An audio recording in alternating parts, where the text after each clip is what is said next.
Assalamualaikum, apa khabar semua? Diharapkan semua berada dalam keadaan yang sihat dan sejahtera. Hari ini kita akan tengok sirah tahun 2. Tajuk pada hari ini ialah kepribadian Nabi Muhammad sallallahu alaihi wasallam. Nabi Muhammad sallallahu alaihi wasallam merupakan seorang yang memiliki keistimewaannya yang tersendiri.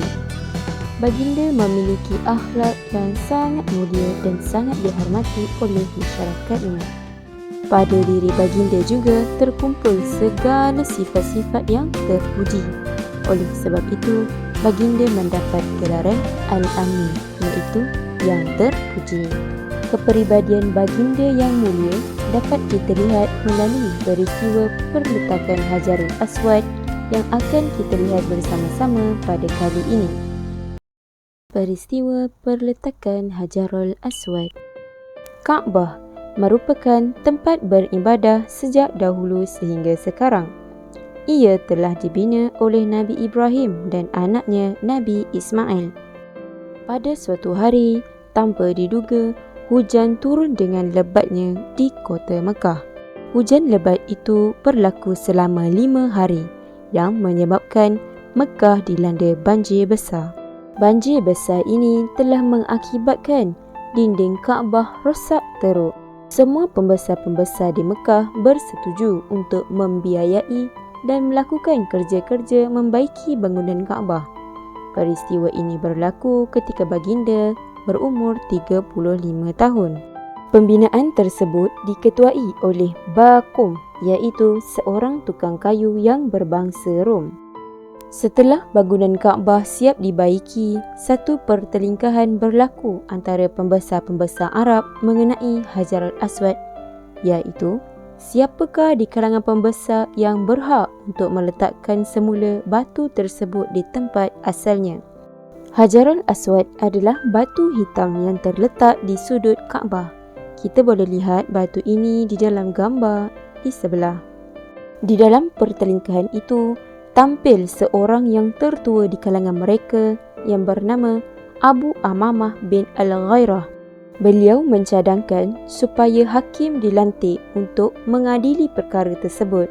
Mereka bersetuju dan bersepakat memilih orang yang mula-mula memasuki Masjidil Haram akan menjadi hakim. Secara kebetulan, orang yang mula-mula memasuki pintu Masjidil Haram ialah Nabi Muhammad sallallahu alaihi wasallam. Dikatakan baginda memasuki Masjidil Haram melalui pintu yang bernama Syafa'. Maka baginda telah dilantik untuk menjadi hakim bagi mengadili pertelingkahan tersebut. Dengan kebijaksanaan Muhammad sallallahu alaihi wasallam, lalu beliau membentangkan serban dan meletakkan Hajarul Aswad di atas kain tersebut. Baginda kemudian meminta semua pembesar yang berada di situ untuk memegang setiap bucu serban dan mengangkatnya bersama-sama. Apabila sampai ke tempatnya, Nabi Muhammad SAW sendiri yang mengangkat Hajarul Aswad dan meletakkannya ke tempat asalnya, iaitu di dinding Kaabah. Akhirnya, semua pembesar Arab berpuas hati dengan tindakan yang dilakukan oleh baginda Nabi Muhammad SAW. Mereka akhirnya memuji kebijaksanaan Nabi Muhammad kerana dapat menyelesaikan ketegangan yang boleh membawa kepada permusuhan itu. Jadinya, melalui kisah ini kita dapat lihat bagaimana bijaksananya ataupun fatanahnya baginda Nabi Muhammad SAW, dan terdapat juga amanahnya baginda kerana beliau menyelesaikan tanggungjawab yang diberi kepadanya sebagai hakim untuk menyelesaikan pergaduhan antara pembesar-pembesar Arab itu.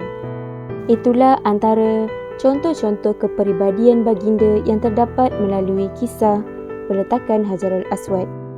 Sampai di sini saja perkongsian saya pada kali ini. Sehingga berjumpa lagi di lain kali. Terima kasih. Assalamualaikum.